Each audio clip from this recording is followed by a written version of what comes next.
Pak Joko ini adalah salah seorang tokoh ya, aktivis lingkungan yang luar biasa, tokoh organik yang luar biasa, di mana beliau ini terkenal mensosialisasikan yang namanya ekoenzim, ya kan, dan beliau ini benar-benar satu tokoh yang bekerja tanpa pamrih.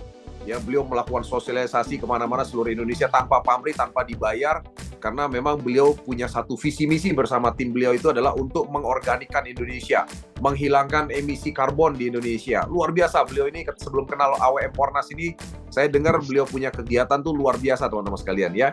Beliau sudah punya bisnis konvensional di luar sana. Jadi beliau menjalankan visi misi tadi itu bukan untuk uang, tapi memang karena visinya untuk mengorganikan Indonesia. Nah, namun setelah mengenal Pornas AWM ini, beliau tambah semangat gitu ya. Nah, nanti kita boleh dengar ceritanya. Silakan Pak Joko, gimana ceritanya nih Pak Joko? Iya, terima kasih Pak Jun atas kesempatannya. Selamat malam semuanya. Ya, memang Pornas ini luar biasa sekali ya. Pornas ini adalah pupuk impian saya pribadi gitu loh. Yang saya harapkan suatu hari saya bisa bertemu atau mengajak formulator pupuk organik untuk membuat sebuah pupuk yang luar biasa untuk diperjualbelikan ke petani. Karena selama ini kan kendala kami ya, sosialisasi pertanian organik tradisional itu sangat sulit Pak.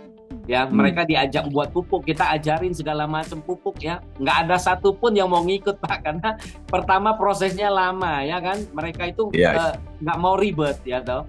Nah, setelah ketemu Pornas ini, saya pikir ini jawaban dari semesta ya. Kami sebagai penggiat lingkungan untuk mengajak mereka beralih ke organik dengan mudah. Nah, kemarin kita kan demplot tuh di kantor BPP Kecamatan Kabupaten Karangasem di Bali itu. Dan memang hasilnya mengagetkan Pak, luar biasa sekali. Itu rata-rata satu biji itu bisa 4 kilo. Itu saya ikut panen langsung Pak. Itu luar biasa sekali. Nah, kalau kita nggak langsung terjun langsung ya, kita mungkin masih ragu ya. Tapi kali ini itu keraguan saya udah 0% gitu loh. Jadi 100% udah sangat yakin banget dengan Pornas. Jadi buat teman-teman saya pikir kita harus pede banget nih. Ini mahakarya anak bangsa yang sangat luar biasa yang harus kita gaungkan bersama ya, dan harus kita banggakan gitu loh, menjadi produk kebanggaan kita bersama gitu. Oke. Pak Joko, kalau boleh tahu nih Pak Joko ya, saya ingin tahu Pak Joko ini kan kegiatannya mengorganikan, ingin punya visi mengorganikan Indonesia gitu ya.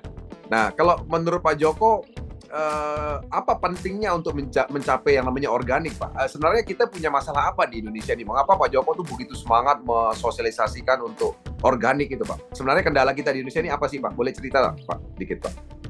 Nah, jadi gini, saya pelajari ternyata penggunaan pupuk kimia itu menghasilkan 13% emisi gas rumah kaca dari total emisi gas rumah kaca yang dihasilkan di Indonesia. Dan 13% itu adalah dinitrogen oksida, Pak. Dinitrogen oksida itu N2O ya. Itu dia bisa memerangkap di atmosfer ini 100 tahun lebih. Bayangin, bumi kita yang sudah panas itu bisa semakin panas. Lalu dinitrogen oksida ini dia memiliki efek pemanasan global itu 300 kali lebih dahsyat daripada karbon dioksida. Oh, luar biasa ya. Jadi ternyata sangat luar biasa. Pak Joko, saya mau coba gambarkan dulu buat teman-teman yang belum paham mengenai rumah kaca Pak Joko ya, biar mereka paham, biar ada bayangan gitu loh Pak Joko. Ini ceritanya Pak Joko nih seru nih. Jadi teman-teman sekalian mungkin belum pernah tahu yang namanya efek rumah kaca ya. Ini saya ibaratkan begini. Nah, ini bumi gitu Pak Joko ya. Ini bumi. Iya. Nah, rumah kaca itu adalah semacam lingkup gitu ya di atas bumi ya Pak Joko ya. Iya, betul. Lingkup yang menyelimuti bumi. Yang menyelimuti bumi. Nah, di mana ternyata pembentukan yang namanya rumah kaca ini ternyata disebabkan salah satunya 13%-nya oleh pupuk kimia ya Pak ya. Betul. Itu untuk Indonesia loh ya. Oh, untuk Indonesia ya, luar biasa ya. Oke. Nah, jadi kalau ada rumah kaca seperti ini, teman-teman sekalian, itu akibatnya adalah panas bumi yang dari permukaan bumi ini nggak bisa keluar ke atas gitu Pak Joko ya, nggak bisa keluar angkasa. Nah, jadi istilahnya panas itu jadi terperangkap di dalam bumi gitu kan Pak Joko ya.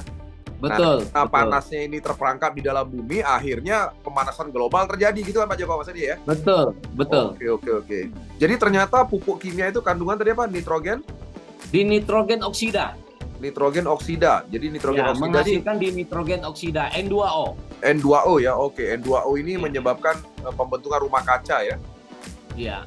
Dan ternyata itu salah satu gas rumah kaca yang sangat luar biasa dampaknya. Oh, berarti dampaknya 100 tahun Pak Joko ya? Luar biasa ya? 100 tahun Pak, ngeri. Lebih lama Oke. dari kehidupan kita. Luar biasa ya. Oke. Nah, teman-teman sekalian, Anda bisa dengar sendiri tadi ya. Jadi ternyata saya juga baru tahu nih kenapa Pak Joko itu begitu semangat sekali untuk mengalihkan petani kita ini dari pupuk kimia kepada pupuk organik. Karena salah satunya di situ, ya kan? Jadi ternyata pupuk kimia itu bisa membantu dampak untuk pembentukan rumah kaca selama 100 tahun ke depan, gitu kan? Nah, tentu saja kalau kita jadi tahu seperti ini, ya tentu saja kita juga akan makin semangat nih Pak Joko ya, untuk menceritakan pupuk organik gitu ya. Nah, tapi ternyata tadi... Dan satu lagi Pak Jun, gimana, Pak Jun, Pak? saat ini kondisi bumi kita sudah bukan pemanasan global lagi, tapi sudah menjadi pendidihan global, pendidihan suhunya. Oh ya? Sudah pendidihan, itu kata dari PBB loh ya, bukan kata dari saya. Nanti teman-teman bisa search di Google ya, bahwa saat ini sudah bukan pemanasan global, tapi sudah pendidihan. Itu sangat mengerikan sekali. Jadi kalau bukan kita yang menjaga bumi kita, ini rumah kita bersama loh, bumi ini rumah kita bersama. Rumahnya 7,7 miliar jiwa yang tinggal di dalamnya. Kalau kita tidak peduli, maka habislah generasi berikutnya yang akan menerima dampak negatifnya dari apa yang kita perbuat hari ini. Iya, betul. Jadi saya setuju juga dengan kata-kata Pak Joko tadi, karena saat ini kan kutub utara yang dulu banyak es itu sudah mulai meleleh nih Pak, ya kan? Jadi betul itu, karena kalau tidak ada pendidikan itu es yang sebegitu tebalnya nggak akan meleleh gitu ya. Dan dampaknya adalah air laut juga makin tinggi nih Pak Joko, ya kan? Nah, ini teman-teman sekalian juga perlu ketahui begini nih. Ini Anda bisa cari di internet sumbernya, itu tanya Bu Merlina Chong. Bu Merlina Chong itu tinggal di Jakarta, teman-teman sekalian. Di Jakarta itu ada satu tempat, Jakarta Utara, yang tempat itu betul-betul persis pinggir pantai. Dan di sana itu saat ini sudah terjadi peninggian air laut, ya kan? Nah, makanya diperkirakan Jakarta itu nanti akan tenggelam dalam beberapa puluh tahun ke depan gitu ya, kalau dibiarkan terus, karena setiap tahun itu air lautnya naik. Ya betul ya, Bu Merlina ya? Wih, mengerikan. Berapa puluh tahun lagi? Ya, itu tenggelam itu Jakarta itu, karena memang kelihatan. Jadi pinggir lautnya tuh naik terus. Jadi tanggulnya itu makin tinggi. Jadi Jakarta itu sekarang sudah ada di bawah permukaan laut, teman-teman sekalian. Boleh Anda cek di Google ya. Jadi saat ini Jakarta itu sudah ada di bawah permukaan laut tempatnya. Makanya ini adalah kondisi yang mengerikan, karena ternyata pemanasan global ini dampaknya luar biasa ya.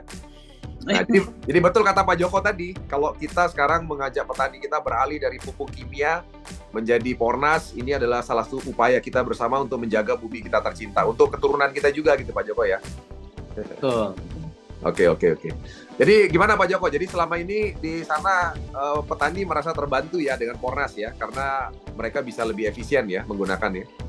Ya, lebih gampang untuk beralih ke organik. Ya, oke. Pornas ini luar biasa Pak, luar biasa.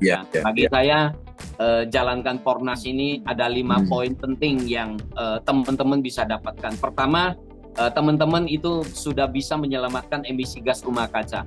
Kedua, teman-teman sudah ikut membantu memberikan penyajian makanan yang sehat ya untuk masyarakat, ya kan? Nah, ini tentang kemanusiaan, Mbak, ya kan? Nah, ini kita memberikan makanan yang beracun ini, ya kan? Boleh ceritain Pak Joko, boleh ceritain yang dalam dikit ini Pak, boleh Pak, silakan Pak. Ya, jadi begini teman-teman ya, sesuai dengan apa yang kita tahu bahwa saat ini kita bisa lihat ya, kondisi kesehatan manusia itu semakin menurun dalam kemajuan teknologi yang sangat luar biasa ya. Tapi ya tidak banyak yang menyadari bahwa yang kita konsumsi itu karena setiap hari kita meracuni tubuh kita. Sebenarnya seperti apa yang dianjurkan oleh Bapak Kedokteran Dunia, Bapak Hippocrates, beliau menganjurkan bahwa jangan jadikan makanan sebagai obatmu, jangan jadikan obat sebagai makananmu. Nah, ini tidak banyak yang memahami itu.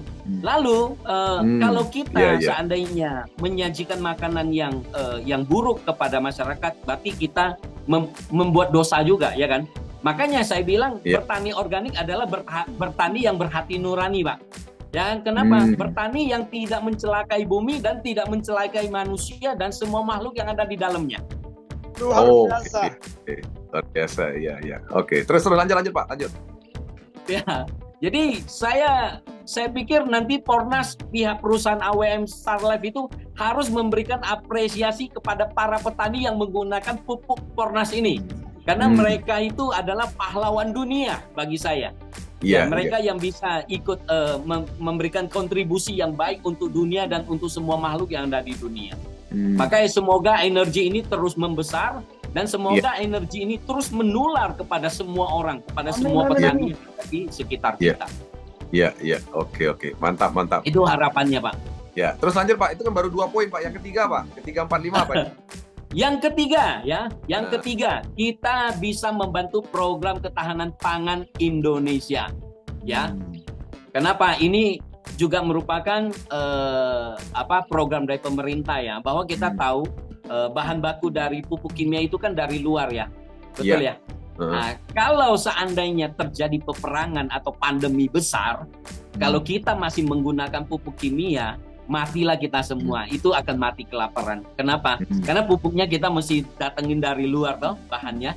Nah, betul. Tapi Rusia kalau kita pakai Pornas, produksi sendiri, produksi anak bangsa, hasilnya dari negara kita sendiri, kita akan aman dari ketahanan pangan gitu loh. Nah, jadi kita mesti belajar melihat visi yang lebih jauh. Harus menjadi visioner.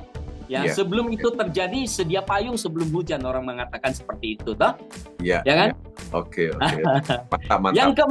Yang keempat, Bapak Ibu kalau menjalani ya produk Pornas ini, Bapak Ibu juga bisa memberikan peluang yang besar kepada petani kita untuk menjadi pebisnis yang luar biasa, mensejahterakan dia, mensejahterakan keluarganya, dan membuat petani kita itu terangkat derajatnya, ya. Yang sekarang saat ini kebanyakan petani menjerit bahwa menjadi petani itu miskin. Tapi dengan Pornas kita bisa membalikkan fakta itu bahwa dengan Pornas petani kita bisa berdasi. Bisa pakai ke depannya. Itu mimpi kita semua. Ya, mantap. Sorry, Pak Joko bisa jelaskan lagi lebih dalam nggak? Apa makna daripada petani itu akhirnya bisa lebih sejahtera kalau dia menjadi pengguna Pornas dan juga menjalankan bisnis Pornas ini? Gimana ceritanya itu Pak Joko? Ya, pertama kita sudah bisa menekan harga produksi dia. Pertama dia sudah mendapatkan keuntungan di sana. Lalu dia bisa mendapatkan penghasilan hasil pertanian yang meningkat. Rata-rata petani kita, demplot petani kita di Sukabumi itu mengatakan luar biasa, Pak. Bahkan 15 are itu dengan biaya 200.000 menghasilkan 1,8 ton gabah. Itu luar biasa biasa, Pak. Sorry, mereka 15 sampai mengatakan ini pupuk ajaib, mereka bilang. Sorry Pak Joko, 15 are berapa? 1,8 ton ya? Berarti kalau 1,8 ton. Kalau 1 hektar kira-kira berapa itu ya? Berarti sekitar 12 ton. 12 ton ya? Wow, luar biasa ya. Itu 100% Pornas Pak Joko? 100% Pornas. Mantap ya, luar biasa ya. Oke. Hebatnya Pornas, makanya. Selanjutnya apa lagi Pak? Selanjutnya apa lagi? Selain biaya produksi, hasil panen berlimpah, apa lagi Pak? Nah, selain biaya produksi, hasil panen, lalu yang ketiga dia bisa hanya cukup mengajak 5 petani untuk menggunakan Pornas saja. Dengan sistem ketok telur begitu, dia sudah bisa sejahtera luar biasa, mendapatkan bonus dari plan bisnis yang disediakan sistemnya oleh Pornas. Nah, itu bagi saya itu poin pentingnya di sana, Pak. Oke, betul. Jadi teman-teman sekalian, Anda bisa dengar dari Pak Joko bahwa ternyata selama ini petani kita cukup kita arahkan untuk mengalihkan pupuknya dari pupuk yang sebelumnya pupuk kimia dengan alasan pertimbangan tadi ya.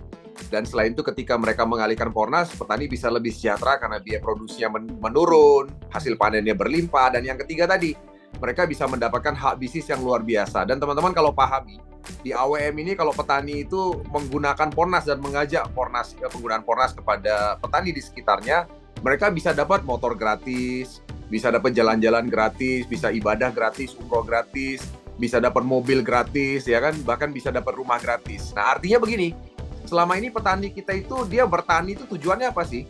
Pasti kan untuk nyekolahkan anak, untuk beli motor, untuk beli mobil, untuk rumah tangga dan sebagainya kan begitu kan? Nah, ketika mereka akhirnya mengalihkan dengan Pornas, nah petani kita tuh tidak perlu apa istilahnya ngotot lagi gitu kan untuk beli motor, beli mobil, beli rumah gitu kan, sampai nyicil nggak perlu karena di sini kan dikasih cash semua kan gitu ya Pak Joko ya, betul ya? Iya, betul. Oke. Baik, selanjutnya Pak Joko, apa lagi Pak? Tadi kan baru ya, selain itu mereka bisa beramal, Pak. Ya, kenapa saya bilang mereka bisa beramal? Ya, karena dengan kita ya memberitahukan, menyebarkan berita baik ini, kita sudah beramal. Seperti yang saya ceritakan di awal ya. Jadi dia sudah ikut menyelamatkan emisi gas rumah kaca, kesehatan manusia, kesehatan semua makhluk yang ada di bumi ini. Itu luar biasa. Teman-teman ya.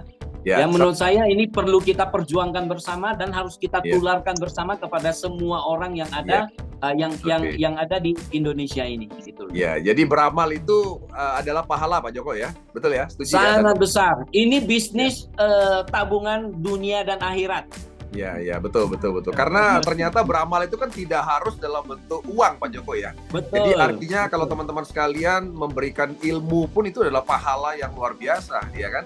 Nah, apalagi sekarang nih Pak Joko nih memberikan pencerahan pada kita semua ini. Pak Joko udah lagi beramal teman-teman sekalian, luar biasa ya. Dan tentu saja Anda semua yang kasih testimoni kepada petani, meyakinkan petani, kemudian memberikan kekuatan kepada petani ya kan, memberikan hal positif, energi positif, itu adalah amal yang luar biasa ya. Betul ya Pak Joko ya? Iya. Yang terakhir Pak, yang terakhir apa Pak? Yang terakhir, baru 4. Yang terakhir saya blank, lupa saya. Ada 5 poin. Oke. Yang terakhir gini Pak, mungkin saya ingatkan bahwa Pak Joko mungkin di sini suksesnya tidak sendirian Pak. Ya kan, artinya ketika seseorang mencapai yang namanya Black Diamond, itu di belakangnya itu begitu banyak orang yang sudah berubah hidupnya gitu loh Pak Joko. Ya kan?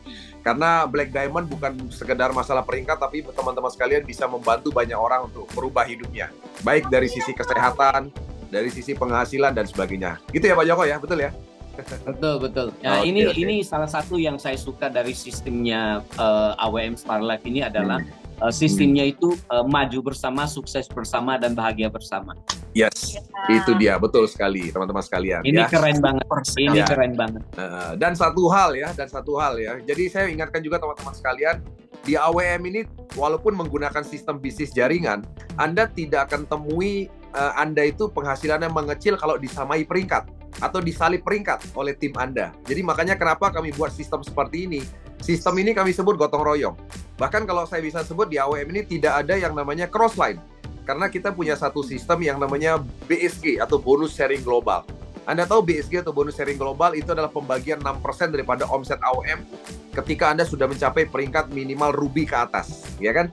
Nah, kalau sudah ruby ke atas, itu Anda dapat bagian omset AWM seluruh dunia. Anda dapat bagiannya. Ya kan? Artinya, Anda walaupun jaringan Anda tidak ada di Malaysia, tidak ada di Hong Kong, tidak ada di Kalimantan, tidak ada di Sulawesi, dan sebagainya, Anda akan tetap berdoa di sana omset AWM-nya besar. Kenapa? Karena Anda dapat bagiannya kalau Anda sudah jadi ruby. Jadi nggak ada istilah crossline di AWM. Ya, semua saling mendoakan teman-teman sekalian ya. Nah, dan yang luar biasa lagi adalah seperti kata Pak Joko tadi, teman-teman sekalian, kalau Anda disamai peringkat di AWM, tidak ada istilah bonus Anda mengecil. Apalagi Anda disalip peringkat oleh misalnya tim Anda di bawah, Anda juga tidak akan mengecil income. Income Anda akan tetap sama. Semua akan mendapatkan income sesuai dengan porsinya dan sesuai dengan prestasinya. Jadi sangat fair sistem ini. Ya kan? Nah, ini tidak Anda temui di tempat lain, teman-teman sekalian. Coba nih, teman-teman sekalian mungkin yang pernah ada di bisnis jaringan yang lain. Kalau Anda misalnya punya downline nih ya, udah menyamai peringkat Anda sudah mulai cemberut. Apalagi kalau downline Anda menyalip peringkat Anda, sudah makin cemberut. Ya kenapa? Karena income Anda mengecil. Nah, tapi di AWM ini enggak, teman-teman sekalian. Ya, di AWM ini tidak akan mengganggu income Anda walaupun disalip peringkatnya. Ya, nah itu luar biasanya di AWM. Makanya kita sukses bersama-sama dan Anda tentu saja akan sangat tulus membantu semua jaringan Anda. Anda tidak akan peduli misalnya jaringan Anda lebih hebat dari Anda akan peduli. Anda tidak akan pengaruh income-nya. Itulah hebatnya di AWM. Makanya kami bersama-sama mengajak Anda semua jangan pamrih, ya, tulus saja bantu makin banyak orang, ya, maka otomatis income Anda akan makin besar, ya. Jadi berkah buat banyak orang, bagi berkat buat banyak orang, bagikan kabar baik kepada lebih banyak orang, maka otomatis income Anda akan mengalir dengan sendirinya. Sama seperti konsepnya Pak Joko. Pak Joko adalah salah satu tokoh lingkungan, teman-teman sekalian, yang selama ini beliau bekerja tanpa pamrih untuk mengorganikan Indonesia. Ya, nah beliau punya kepercayaan satu hal, bahwa yang namanya rezeki itu akan datang dengan sendirinya. Yang penting berbuat baik, ya berbagi buat banyak orang, rezeki akan datang dan alam semesta akan memberikannya dari manapun sumbernya. Betul ya Pak Joko ya? Setuju, Bang. Setuju. Oke. Amin. Baik, Setuju, Mr. teman-teman sekalian silakan. Ada tambahan dari yang lain mungkin? Iya. Mungkin saya Halo, mau Pak Jun. tambahkan lagi Pak Jon. Satu lagi Pak Jon. Ya, silakan. Satu poin lagi yang kita lakukan ini. Ini pengalaman saya sebagai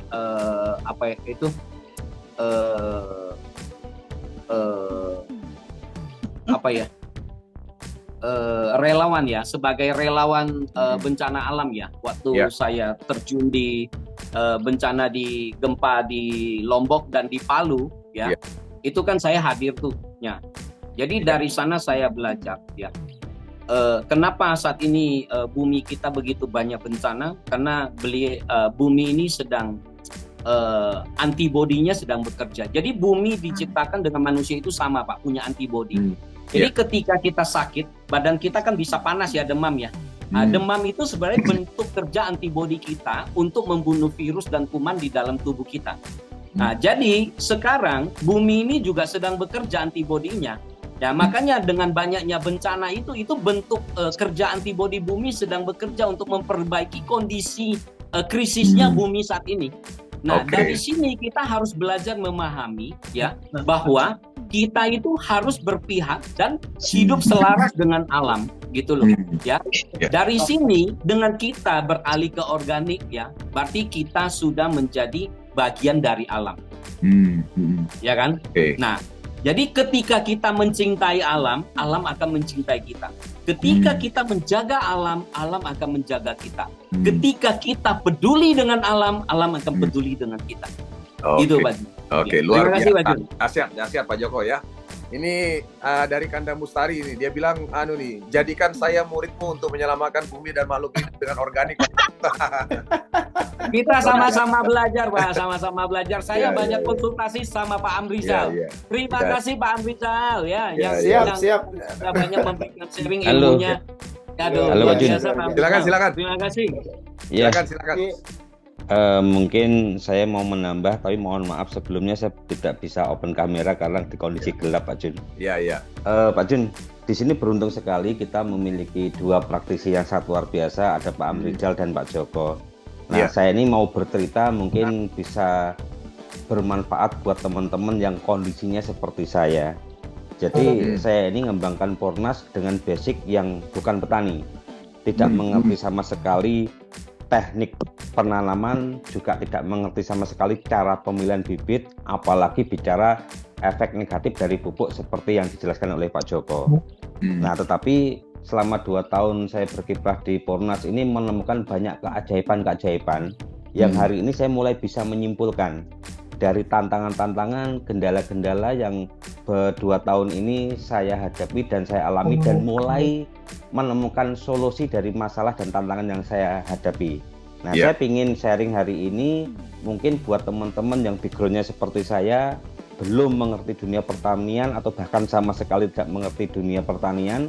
Nah, tetapi selama ini keanehan-keanehan yang saya temui, contohnya di dunia sawit seperti dari timnya Pak Sudiono, itu begitu pakai soil treatment, itu sejarah baru muncul, di mana selama ini tidak pernah ada orang nyari cacing di lahan dia, tapi sekarang setelah pakai soil treatment 6 bulan, banyak orang mancing itu nyari cacingnya di lahan petani itu.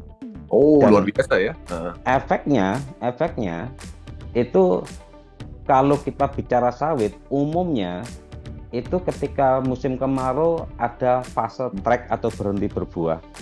Tapi ketika tanah sudah gembur, ditunjukkan dengan salah satunya banyak cacing, itu sifatnya seperti spons, sehingga ketika penghujan dia bisa menampung air. Ketika musim kemarau umumnya trek atau berhenti berbuah, itu tetap berbuah. Itu cerita saya dari Provinsi Jambi. Dan ternyata setelah saya berkeliling di Jawa, mulai dari puncak gunung ke gunung lain, mulai dari Gunung Bromo ke Gunung Arjuno, di mana di daerah Pasuruan, Malang, dan Batu ya, itu ternyata lahan-lahan di lereng-lereng gunung itu juga airnya tak ada hujan. Ketika tidak ada hujan ya tidak turun, Pak Jun. Sehingga komoditi yang ada di lereng gunung yang kalau Gunung Arjuna itu meliputi kopi dan cabai, di mana rata-rata kalau kita bukan rata-rata, kopi itu bisa panen ketika musim penghujan. Nah, tetapi ada salah satu petani kami di mana musim kemarau kemarin sudah mulai mengenal Pornas dan mulai mengaplikasikan Pornas. Sehingga musim penghujan ini ketika datang, itu yang lainnya baru muncul bunga, tapi kopi yang diaplikasikan pakai Pornas itu sudah matang dan sudah panen, Pak Jun. Jadi bisa disimpulkan kalau umumnya petani kopi itu biasanya panennya itu di musim penghujan, tapi dengan menggunakan Pornas itu bisa panen sepanjang tahun seperti sawit tadi. Oh, iya. Nah, dan cabai juga seperti itu. Cabai itu biasanya dia musim seperti ini mulai nanam dan berbuah, tapi nanti begitu 6 bulan mulai datang kemarau, itu sudah mati. Iya. Karena kekeringan. Nah, tapi untuk lahan cabai yang diaplikasikan Pornas, di mana kalau belum pakai Pornas atau masih pakai pupuk kimia, itu rata-rata panen 5-6 kali sudah kering dan mati. Tapi ketika diaplikasikan Pornas itu sampai ada petani kami yang sudah hampir panen 30 kali. Ini tetap hidup dan segar. Nah, itu artinya gini. Banyak pertanyaan-pertanyaan yang mungkin nanti teman-teman akan menghadapinya, di mana petani itu selalu bertanya. Pada umumnya kalau kita bicara pupuk organik, itu di awal kali aplikasi, itu rata-rata panennya pasti drop. Kalau langsung full organik. Seperti yang kemarin diceritakan oleh Pak Amrijal. Nah, tetapi dari ilmu Pak Amrijal, alhamdulillah kemarin saya beberapa kali ketemu dengan toko-toko pertanian, di mana mereka memang pembisnis di situ, punya bukan hanya satu toko pertanian. Pertanyaan mereka, logikanya dari mana, Pas? Ini pupuk organik, ketika diaplikasikan pertama kali, kok bisa menghasilkan panen minimal sama, bahkan lebih bagus daripada pupuk kimia. Nah, dulu saya belum pernah menjawab, tetapi ketika sudah mendapatkan dari materinya Pak Amrijal, alhamdulillah saya sudah mulai bisa menginformasikan ke seluruh tim. Dan mungkin untuk hari ini teman-teman yang belum tahu ilmunya ini bisa saya tegaskan lagi. Ternyata yang membuat pupuk organik kita itu ketika diaplikasikan di tanaman, untuk hasil pertama minimal hasil panennya sama tetapi cenderung lebih baik, itu karena teknologinya. Jadi ternyata teknologi nano itu betul seperti yang dikatakan oleh Pak Amrijal, di mana nutrisi yang terkandung dalam Pornas itu betul-betul bisa diserap oleh 100% dengan 3 cara. Yang pertama melalui stomata atau mulut daun, linti sel atau pori-pori yang di batang, dan akar. Nah, dengan 3 cara penyerapan itu yang membuat nutrisi yang terdalam dalam pupuk Pornas itu belum betul-betul bisa diserap maksimal oleh tanaman. Itu yang pertama. Yang kedua, kalau kita bicara geografis Indonesia ini kan di daerah Katulistiwa, di mana curah hujan dan mendungnya kan tinggi. Nah, di mana kalau kita bicara ilmu pertanian yang saya dapat dari Pak Amrijal, nutrisi yang sudah diserap oleh akar itu kan seharusnya melalui proses fotosintetis. Nah, tetapi kalau sudah mulai masuk musim penghujan seperti ini, banyak petani yang seperti buang uang ketika mereka memupuk, karena begitu diaplikasikan, walaupun diserap oleh akar, tetapi tidak bisa dimasak karena tidak ada sinar matahari. Nah, tetapi dengan teknologi Pornas ini, selain dengan teknologi nano yang bisa diserap dengan 3 cara, ternyata nutrisinya siap saji dan bisa diserap oleh tanaman tanpa proses fotosintetis. Itu yang membuat kita ini di beberapa petani menemukan keajaiban-keajaiban seperti cabai yang daunnya habis dimakan ulat, atau cabai yang keriting atau keribu bahkan, di mana proses fotosintetis pasti tidak bisa dilakukan, ataupun lahan-lahan yang kena ketutup pohon besar yang dimana sinar matahari tidak bisa masuk ke situ. Tapi dengan adanya Pornas itu betul-betul bisa memaksimalkan nutrisi dalam Pornas ini bisa dinikmati oleh tanaman walaupun tidak ada sinar matahari. Nah, ini buat teman-teman nanti ketika di lapangan, ketika ditanya apa yang membuat Pornas ini kok bisa teknologinya bisa langsung menyaingi pupuk kimia, di mana pada umumnya kalau kita bicara pupuk organik, ya ini bisa dirasakan manfaatnya betul-betul ketika tanahnya sudah bagus. Tetapi dengan teknologi Pornas yang bisa diserap dengan 3 cara plus nutrisi sajinya yang bisa langsung diserap oleh tanaman tanpa proses fotosintetis, itu banyak menimbulkan keajaiban. Nah, Oke. pesan saya kepada teman-teman nggak perlu ragu lagi. Jadi ketika ketemu dengan semua petani, asalkan sebelum tanam langsung aplikasi Porna Soil, ketika pH-nya sudah bagus, insya Allah kendala-kendala itu akan terhindari. Nah, tetapi yang belum saya ketahui lebih detail, ini terkait Pak Amrizal kemarin menjelaskan hama.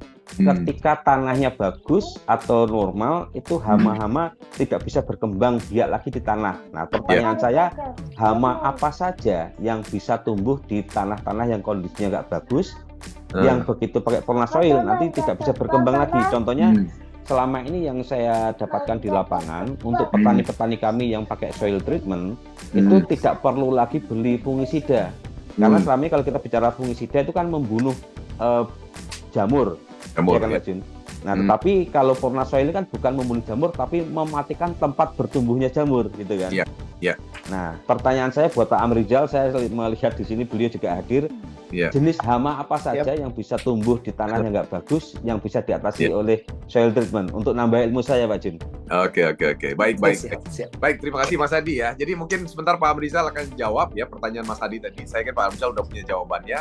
Teman-teman sekalian mungkin yang belum kenal Mas Hadi Yulianto, beliau adalah sapir tercepat di AWM ya sejak 1 Oktober 2024 ya. Dan beliau merupakan kemarin ya penerima BSG juga di bulan November ya kan. Dan teman-teman sekalian, tim beliau udah ada di mana-mana, dan teman-teman tadi bisa dengar cerita beliau dalam perjalanan selama 2 tahun terakhir bersama AWM. Beliau juga menemukan banyak sekali keajaiban ya. Nah, keajaiban itu saya yakin dan percaya bahwa ketika kita tulus menceritakan mengenai kabar baik ini, ketika kita betul-betul fokus menceritakan kabar baik ini kepada semua orang tanpa pamrih ya, dengan tulus ikhlas ya, makanya rezeki itu akan datang, dan kemudahan-kemudahan itu pasti akan datang dengan sendirinya seperti kata Pak Joko bilang tadi ya.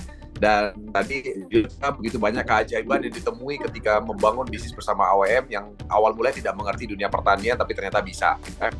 Nah, sekarang mungkin bisa dijawab Pak Amrizal pertanyaan Mas Hadi tadi, bahwa sebenarnya jenis hama apa aja yang bisa istilahnya terganggu dengan kondisi tanah yang pH-nya menjadi basah gitu kan, atau penyakit apa saja. Silakan Pak Amrizal. Baik, terima kasih. Assalamualaikum warahmatullahi wabarakatuh. Salam sejahtera bagi kita semua. Om Swastiastu. Namo Buddhaya, salam kebajikan. Rahayu. Ini terima kasih atas kesempatan yang diberikan kepada saya ini.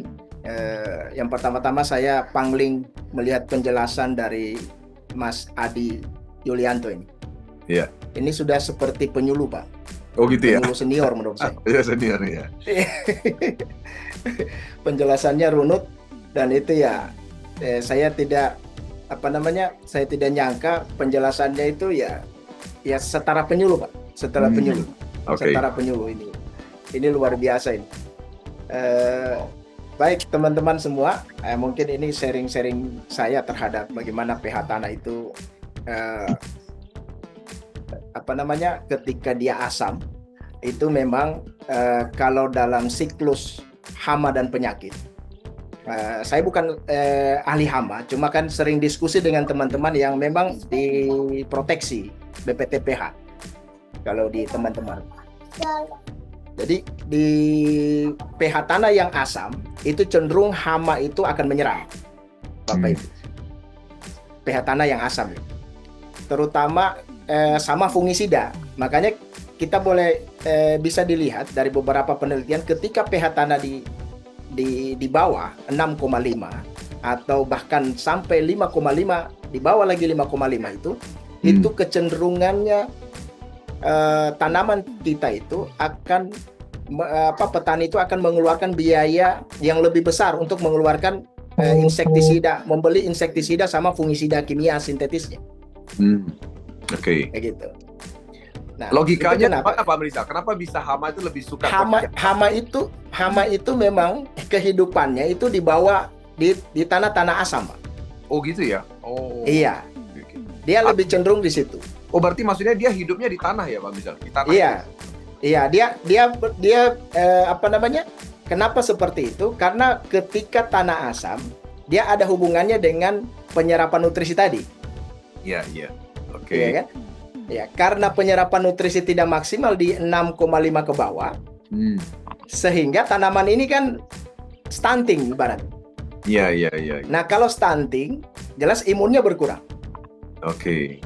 Ya, hama ini senang kan kalau sudah daya tahan tanaman sudah turun, ya penyakit itu, hama dan penyakit mudah menyerang. Oke.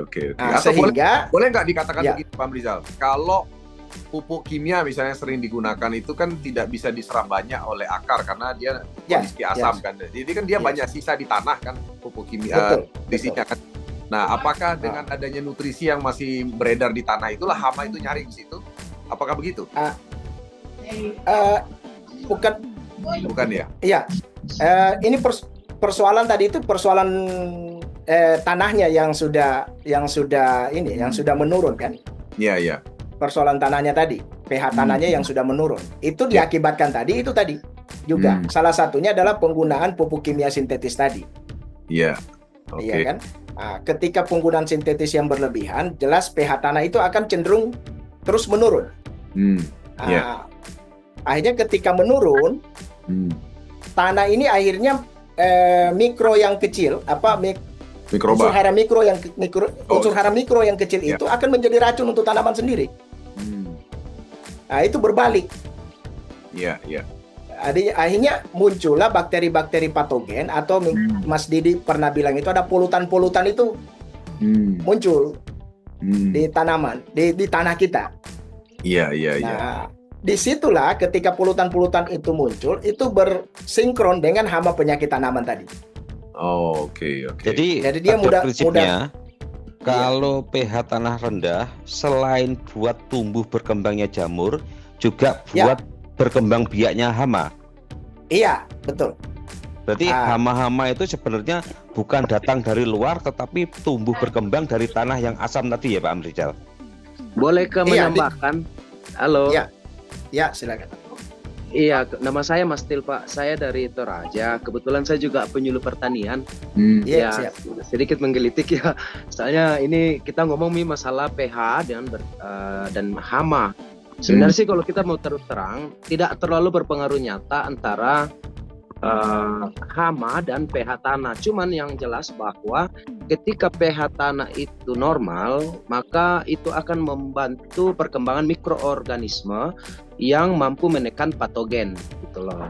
Ya, patogen itu adalah pengganggu tanaman. Kira-kira itu sih sebenarnya kuncinya.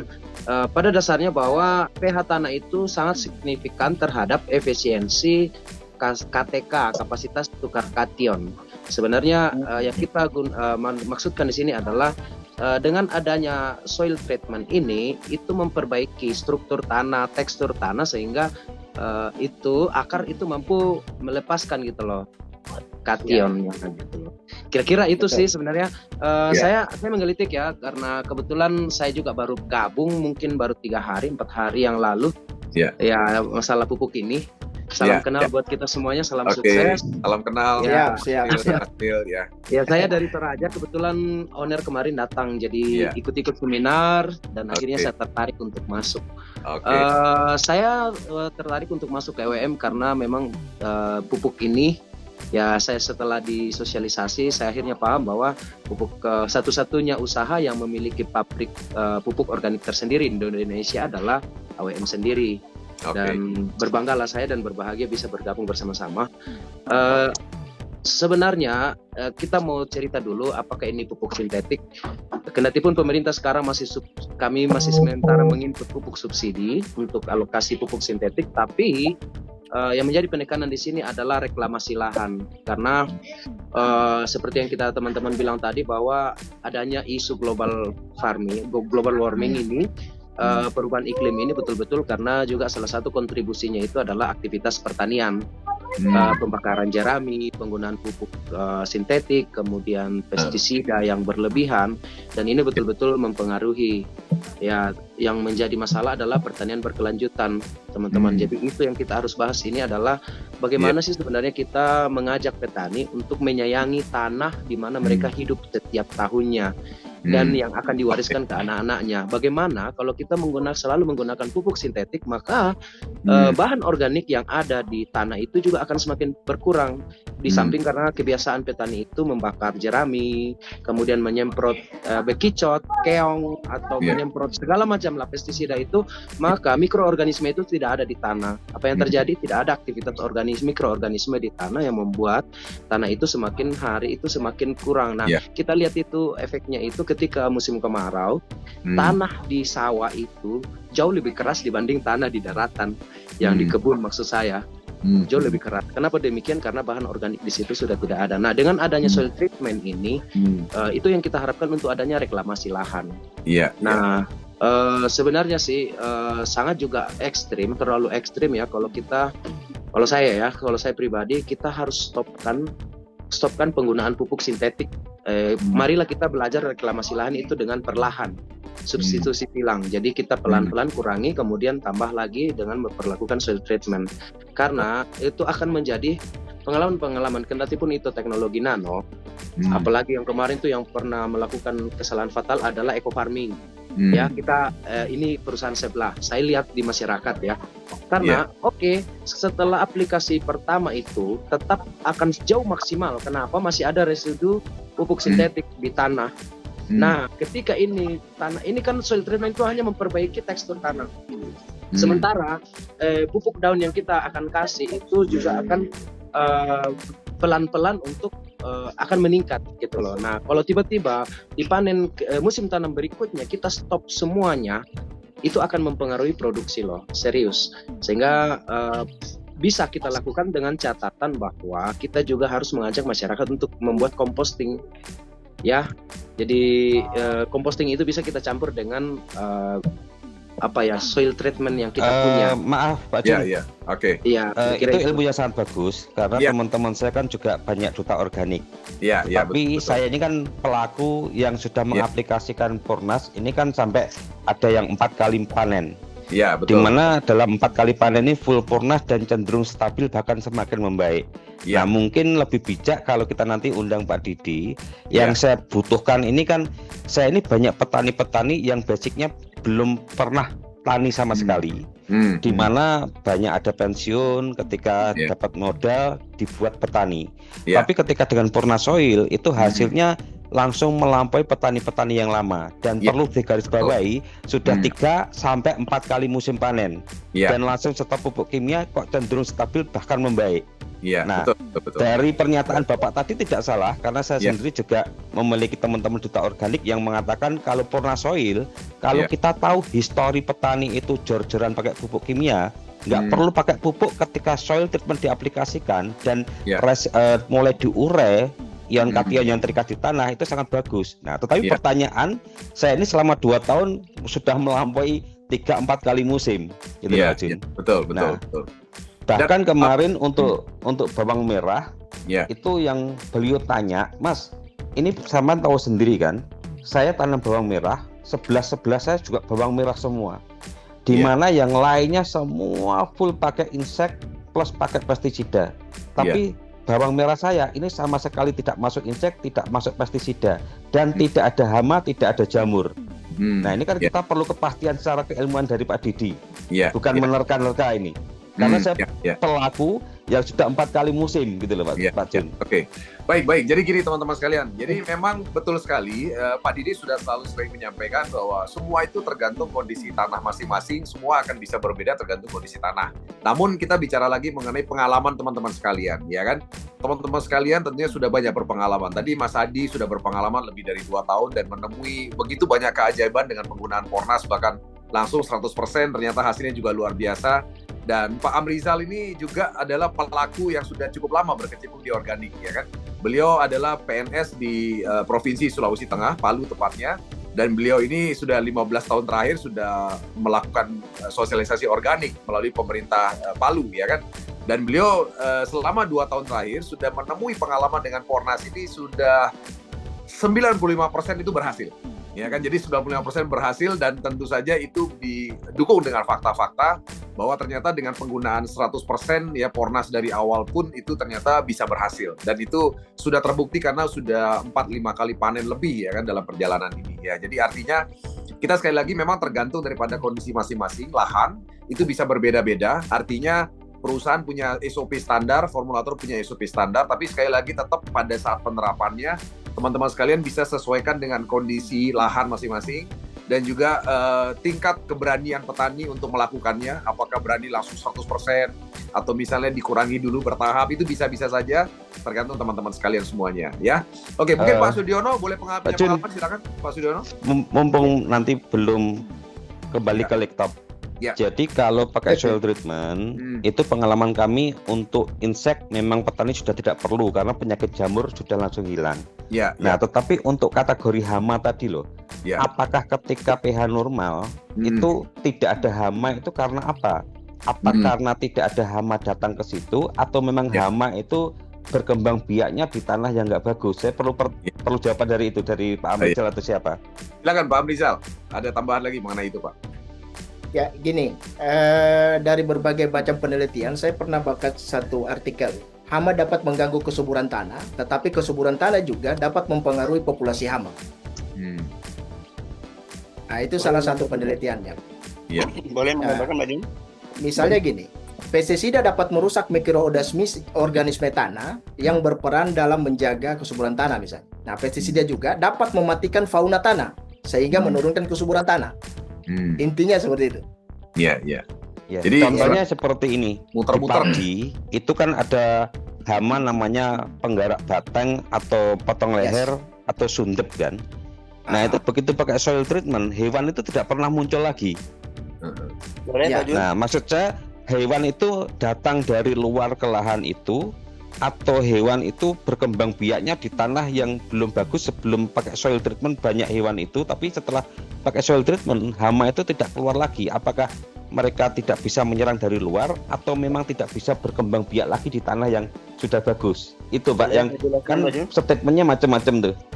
Saya belum paham terkait itu. Silakan Pak Sudiono, mungkin mau tambahkan. Pak Sudiono, silakan. Ya, itu sederhana sekali Mas Adi.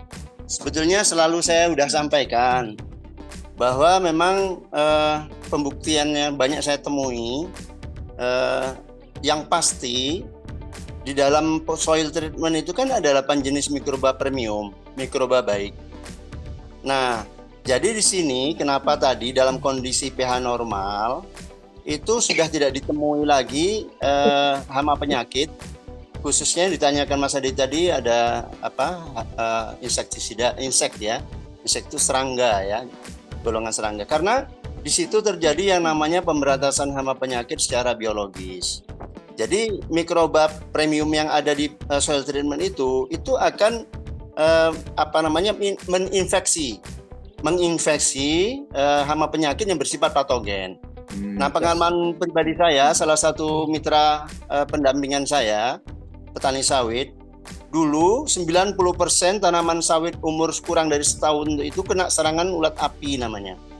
Ulat api itu ganas. Kalau daunnya itu tinggal lidi saja.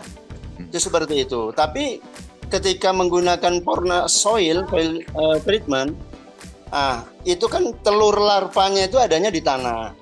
Nah, kemungkinan besar dugaan saya ada yang namanya pemberantasan hama penyakit secara biologis. Itu satu. Yang kedua,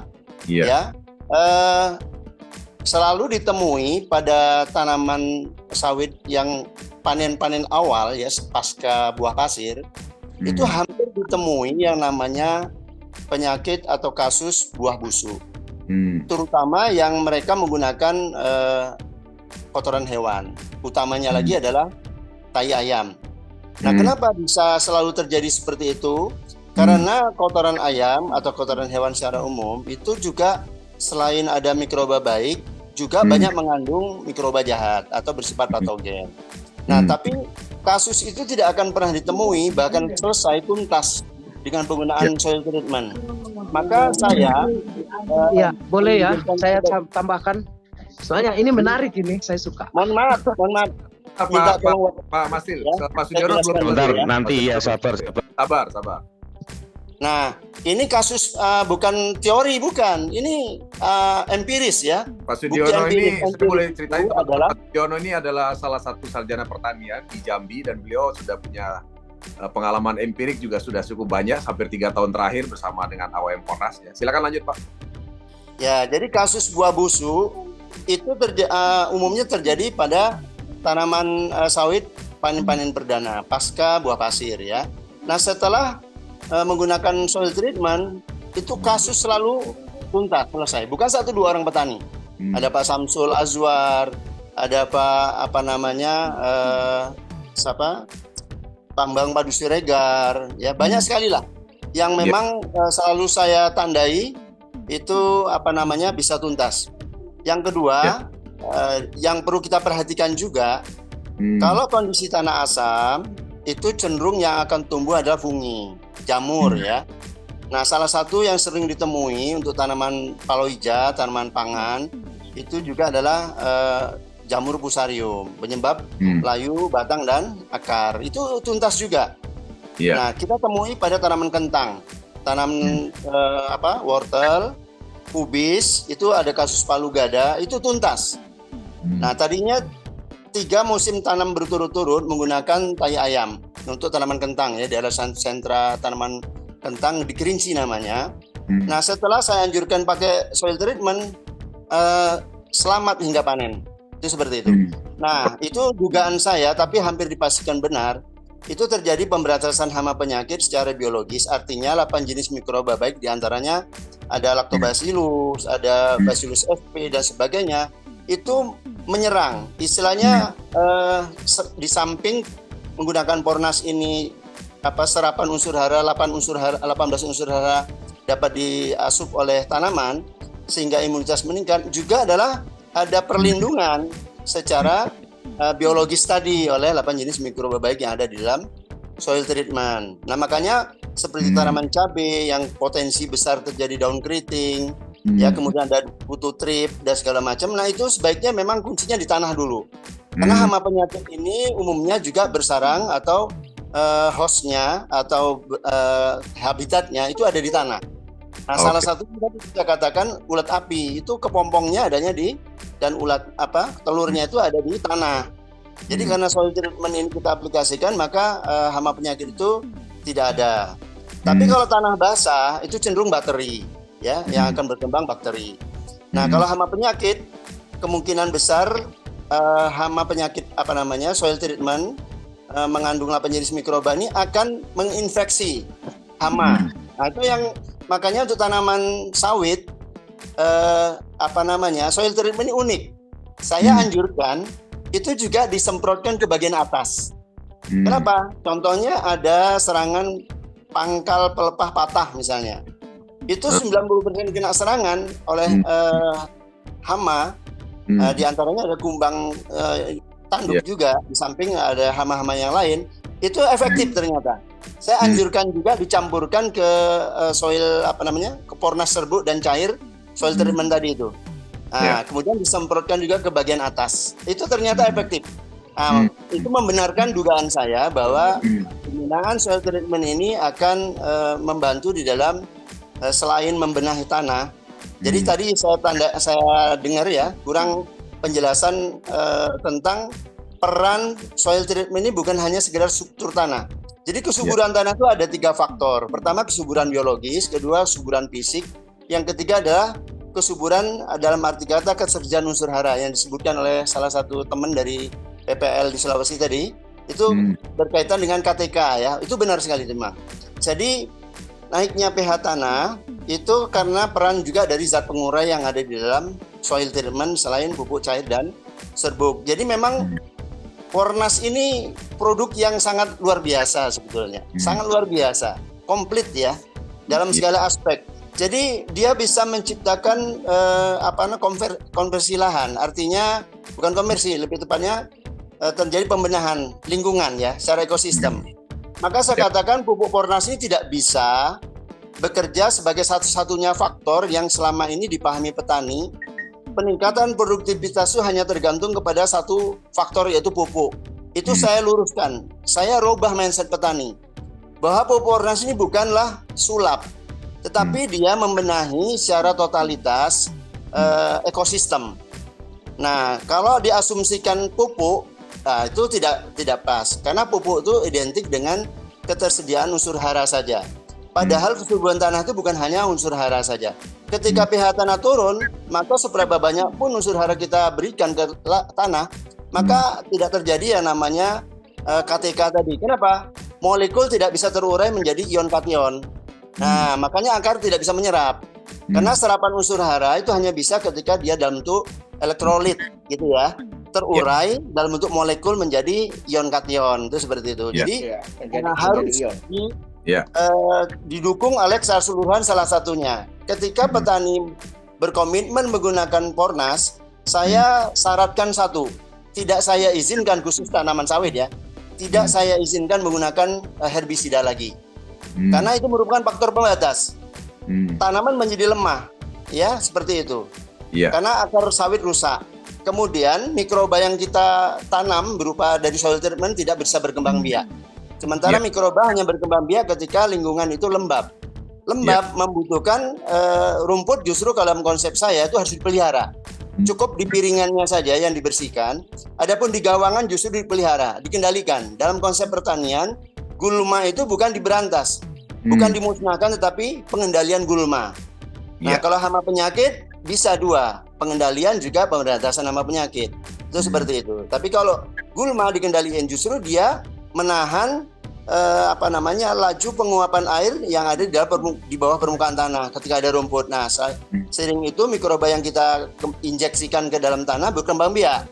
Maka terjadi daur ulang sebagai sumber ketersediaan sumber hara secara berkelanjutan selain dari pupuk Pornas sendiri lengkap. Kedua, benar kata temannya dari PPL tadi, ketika penggunaan soil treatment, panen-panen awal itu meningkat. Kenapa?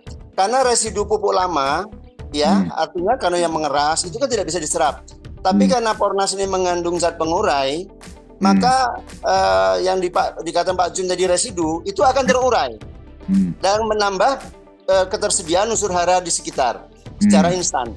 Yang ketiga, ketersediaan unsur hara itu adalah daur ulang oleh mikroba terhadap organik yang ada di sekitarnya. Makanya konsep saya adalah rumput dipelihara. Nah, kemudian hasil pangkasan rumput ditaruh di piringan.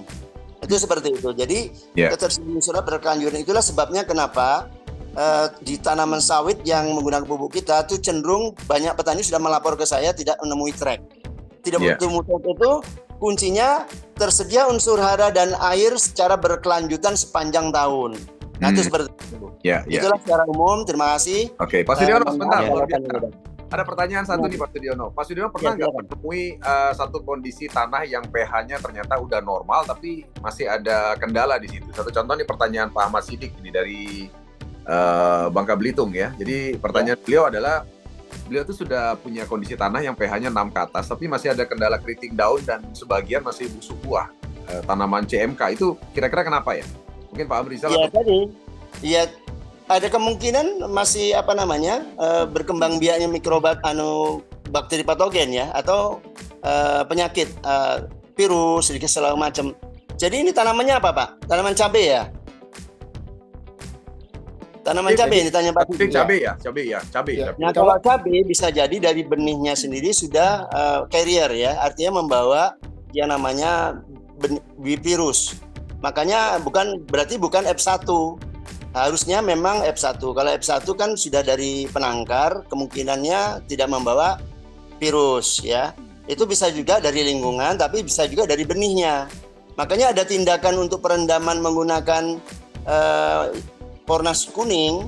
Anjuran saya juga boleh ditambahkan dengan soil, karena adanya mikroba tadi memungkinkan virus ataupun bakteri dan lain-lain yang bersifat penyebab penyakit termasuk jamur itu bisa dimusnahkan sebelum tunas. Tapi kalau tunas bisa jadi dia carrier bersifat bibit atau benih itu bersifat carrier membawa bibit penyakit. Maka pencegahannya memang sejak dini, bukan hanya tindakan lanjutan. Kalau sudah terjadi keriting itu kemungkinan dari tanah sudah tidak steril lagi. Maka sebaiknya memang setelah pengolahan tanah itu diberikan soil secara maksimal. Itu bukan sekedar menaikkan pH tetapi juga membebaskan zat asam, kemudian juga hama penyakit yang ada di dalam tanah dan benih itu sendiri. Jadi penanganannya harus secara komprehensif. Seperti itu, Pak. Oke. Mungkin gini, Ya. saya tambahkan sedikit Pak terkait, Pak Jun, mungkin saya tambahkan lanjut. sedikit terkait fungisida tadi. Nanti bisa ditambahkan Bentar. mungkin dari Pak Amrizal atau Pak Sudiono. Ya. Saya ingin bertanya. Jadi betul yang dikatakan Pak Jun tadi. Saya memang kalau dari sisi peringkat memang tercepat di perusahaan ini, tapi hanya mengandalkan keajaiban tanpa ilmu. Nah, contohnya nih, keajaiban yang sering saya ceritakan itu salah satunya dari timnya Pak Sudiono, di mana umumnya kalau bicara sawit itu 3 tahun baru belajar buah pasir. Tapi dari Haji Samsul begitu aplikasi Pornas 3 tahun itu langsung diambil perusahaan tanpa ada belajar buah pasir dulu. Dan hasilnya kalau pakai pupuk kimia lahan 2 hektar kemarin beliau cerita kalau pakai pupuk kimia itu masih buah pasir panennya cuman nggak sampai 500 kilo 2 hektar. Tapi yang pakai Pornas begitu umur 3 tahun itu langsung panen diambil dan langsung bisa 1 ton, Pak Jun. Oh, luar biasa ya. Itu saya temui juga di kopi. Nah, kopi lereng Arjuna ini kan ratusan ribu hektar.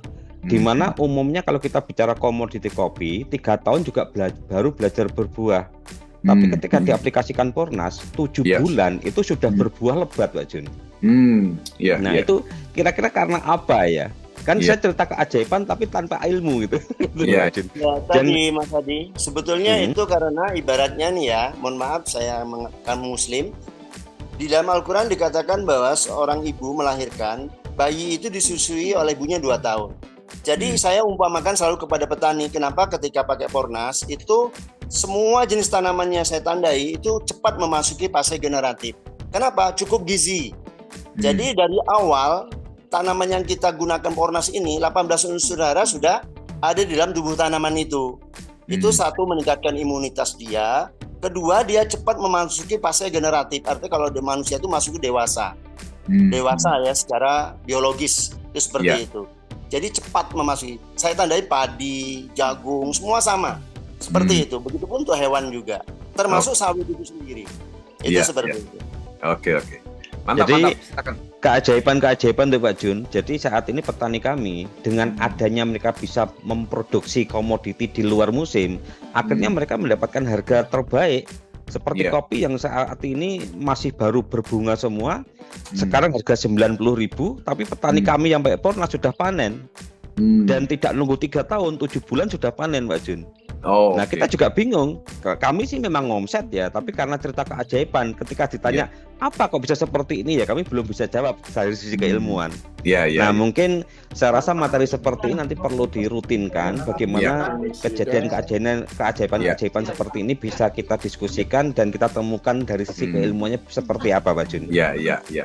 Ya, kalau menurut saya itu tangan Tuhan juga bekerja itu.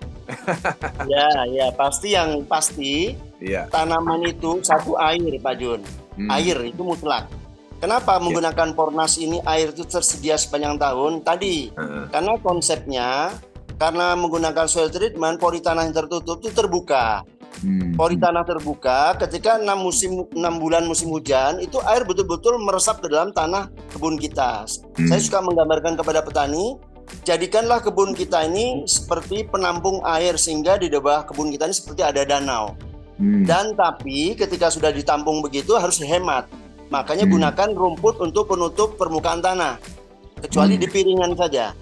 Nah, sehingga air ini tidak cepat air menguap. Seperti teman dari PPL tadi mengatakan tanah sawah ketika musim kemarau lebih keras daripada tanah kebun. Nah, itu tadi. Jadi kenapa saya selalu menganjurkan tidak lagi boleh menggunakan racun rumput untuk tanaman sawit ya khususnya ya. Itu karena konteksnya ke sana. Jadi hubungannya saling keterkaitan jaring-jaring kehidupan. Dengan rumput dipelihara, air tetap awet sehingga 6 bulan musim kemarau pun cadangan air di bawah tanah masih ada. Kedua, lingkungan tetap lembab, mikroba yang ada 8 jenis dari soil treatment itu berkembang. Mikroba berkembang, dia akan mendaur ulang, mendekomposisi, ya, mengurai rumput-rumput yang menua, termasuk remah-remahan dari bunga tanaman sawit dan segala macam, daun yang runtuh segala macam itu organik alam. Jadi menggunakan kekuatan alam. Contohnya karya Tuhan yang terbaik adalah hutan belantara. Itu karena adanya ekosistem yang sempurna, terjadi daur ulang alamnya. Ya. daun, ranting, dahan, buah jatuh sekitar pokok, kena matahari lapuk, kena hujan hancur, oleh mikroba daur ulang menjadi tanah lagi. Nah, itu konsep itu yang saya kembangkan untuk menggunakan Pornas. Jadi memang kebun kita diciptakan betul-betul menjadi organik 100%. Itulah kenapa Mas Adi tadi 4 kali panen semakin meningkat karena sudah berarti lingkungannya sudah, ekosistemnya sudah normal kembali, itu seperti itu. Oke. Baik. Mantap. Silakan Pak Amrizal, ada tambahan tadi? Monggo. Ya, mungkin saya sedikit menjawab tentang Pak Ahmad Siddiq tadi ya, tentang fungisida. Jadi gini, terkait dengan fungisida, itu kan bukan cuma persoalan pH tanahnya juga bisa tumbuh, maksudnya pH tanah rendah. Tapi dengan faktor cuaca pun, itu jamur itu bisa berkembang.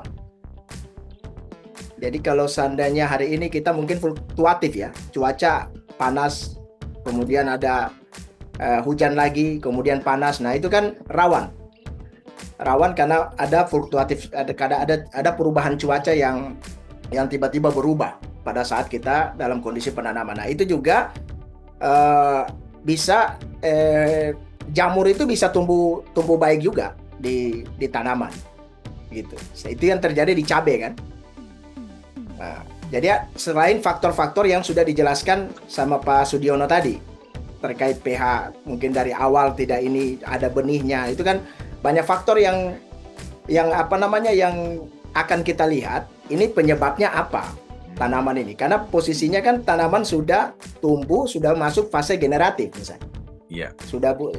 Sudah kena patek misalnya kan, atau kena layu fusarium. Nah itu kan kita tidak bisa lagi mendeteksinya dari awal. Iya. Yang mau tidak mau kita harus menyelesaikan masalah itu. Gitu. Jalan satu-satunya ya dengan produk kita yang ada ini yang harus dimaksimalkan. Apa? Soil treatment diberlakukan, kemudian pupuk tadi, nutrisi tadi harus full ke tanaman. Ya. Kemudian baru kita tangani fungisidanya. Nah, itu pilihan untuk teman-teman petani. Apakah mau pakai fungisida kimia sintetis atau mau pakai fungisida organik? Nah, itu pilihan ke teman-teman. Yang pokok, apapun penyakitnya, apapun dia kena bakteri atau virus atau jamur, tetap harus diberikan nutrisi. Ya sama seperti kita manusia. Kalau sakit ya minum obat, dokter sarankan makan makanan bergizi. Iya. Selesai. Oke. Gitu. Ya, itu kembali lagi kesimpulan dari semua kita. Saya cerita kesimpulan dari semua keanehan ini mungkin ya. seperti yang diceritakan oleh Pak Amrizal. Saya ini punya pelanggan atau petani binaan di Situbondo, Pak Lurah. Itu lahan cabenya 2,5 hektar. Kena keribu, bukan keriting tapi keribu, lebih dari keriting.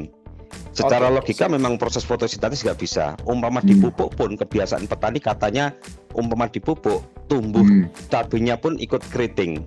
Nah, tetapi keanehan terjadi ketika full aplikasi soil treatment dan Pornas, serbuk dan cair dijadikan satu aplikasi seminggu sekali.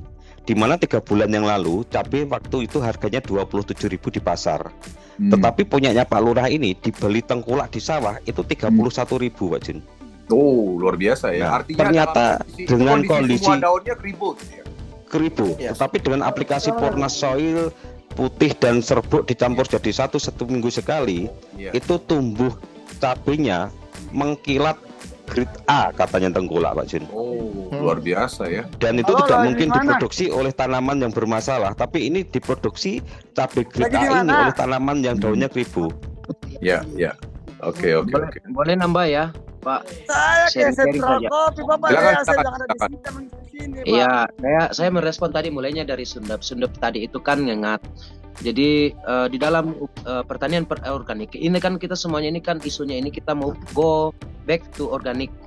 Jadi kalau saya yang kita mau melihat itu dari berbagai macam sudut pandang gitu loh. Jadi bukan hanya karena kita mau mendewakan pupuknya kita, tapi pupuknya kita ini adalah rekomendasi yang sangat bagus. Saya sudah coba, kendati pun belum panen, ini sementara pertumbuhan dan betul-betul kelihatan sekali secara signifikan. Benar yang tadi bahwa di dalam kandungannya ini ada 18 nutrisi, saya sudah pelajari. Dan memang ini sangat bagus karena juga memperkuat jaringan batang daun sehingga peluangnya ketika pun terserang hama itu tidak terlalu signifikan dengan tanaman yang kita tidak aplikasikan dengan pupuk pornasnya kita. Jadi memang ini pupuk sangat bagus. Jadi silakan rekomendasi, apalagi kalau sudah terlanjur terserang oleh patek atau keriting seperti itu, mari kita usahakan untuk menggunakan pupuknya ini yang putih campur yang kuning tadi. Kira-kira itu sih yang saya lihat. Sementara ini saya juga uji coba. Jadi saya ini juga penyuluh, tetapi saya juga pelaku usaha tani gitu loh. Oke. Ya. Terima kasih, salam kenal buat kita. Baik, Pak Mastil, sukses buat Toraja ya, Pak Mastil ya. Sebelum berakhir, Mas Tiryan. Ya, silakan. Ini sepertinya ini Zoom meeting yang paling luar biasa selama meeting ini. Iya. Ilmunya berat. Ini luar biasa. Ini kalau terjadi setiap hari kita saling mengedukasi dengan pengalaman masing-masing ini, saya pikir ini berbeda dengan perusahaan lain kayak. Iya. Kita betul-betul fokus untuk bagaimana membicarakan manfaat pupuk ini. Betul. Yang kedua, saya tertarik dengan Pak Joko tadi ya, Mas Joko. Ternyata beliau pernah di Palu, Pak. Mungkin sedikit saya bicara tentang pertanian organik ya. Seperti Mas Joko bilang tadi, ini adalah panggilan semesta, Pak.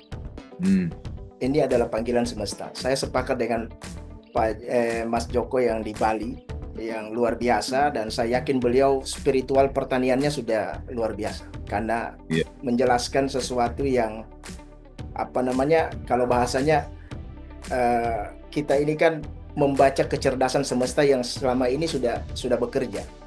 Cuma kita baru ngerti ketika kita bicara organik. Karena ternyata ada keterhubungan antara manusia dan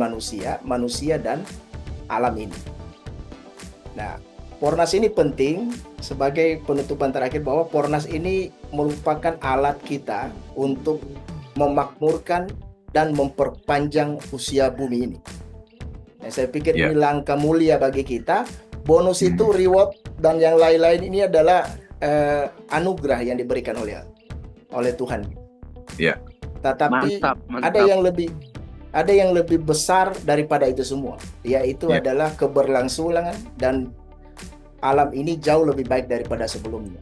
Sehingga alam kita sehat, kita juga sehat, tanah kita juga sehat. Saya pikir demikian, Pak. Mantap, luar biasa, dahsyat ya. Teman-teman sekalian ya, luar biasa malam hari ini, ilmu-ilmunya tingkat tinggi semua nih ya, narasumber kita ya. Berarti kalau untuk saya pribadi bisa menyimpulkan kalau untuk fungisida atau jamur-jamuran memang bisa diatasi oleh soil treatment dengan meningkatkan pH. Dan kalau kita bicara hama itu seperti penjelasan Pak Sudiono, ternyata dengan kandungan soil treatment yang di situ 8 mikroba premium itu secara keilmuan pertanian juga bisa menanggulangi hama dari sisi biologis ketika mereka masih dalam kondisi telur ya berarti ya. Iya, betul. Jadi diperangi dengan cara biologis tadi katanya. Saya juga baru tahu tuh ternyata luar biasa ya. Pada saat telur aja Mas Adi. Jadi gimana? Infeksi ke tubuh hama itu sendiri juga. Jadi penyakit bagi hama itu. Jadi punah juga dia. Ya, jadi ternyata hama bisa kena hama juga ya. Betul. Nah, Pak Jun, mungkin testimoni keanehan-keanehan dan testimoni dari sisi pakar-pakar pertanian keilmuan ini perlu diagendakan hari khusus ya untuk sharing-sharing seperti ini. Minimal seminggu sekali kita saling cerita keanehan-keanehan yang terjadi yang kita aplikasikan dan dari sisi keilmuan seperti apa, sehingga kita nanti bisa membuat teman-teman yang mungkin latar belakangnya seperti saya tidak punya teman petani sama sekali, tidak pernah masuk sama sawah sama sekali, tetapi mulai bisa bercerita tentang indahnya Pornas ini kepada teman-teman khususnya petani, Pak. Oke. Yang jelas adalah begini ya teman-teman dan Mas Hadi, selalu ikuti pertemuan Zoom karena kita tidak pernah tahu teman-teman ini bisa sempat kapan hadir di Zoom. Dan tentu saja malam ini kita beruntung karena kita dapat banyak sekali ilmu yang luar biasa. Nah, oleh sebab itu saya selalu punya prinsip bahwa pertemuan terpenting adalah pertemuan yang tidak Anda hadiri.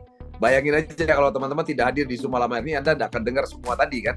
Oleh sebab itu saran saya teman-teman selalu hadir pada setiap Zoom karena kita tidak pernah tahu ilmu apa yang kita bisa dapat setiap Zoom-nya, ya kan? Nah, jadi silahkan selalu hadir dalam Zoom, ya kan? Karena kalau kadang-kadang kalau diatur malah nanti waktunya beda-beda, Mas Adi, ya kan? Nah, seperti ini alami datang semua kebetulan malam ini ya. Dan masih banyak sebenarnya yang belum datang. Ini ada lagi satu nih, ada Raja Durian. Tadi saya lihat ada Raja Durian, mana Raja Durian?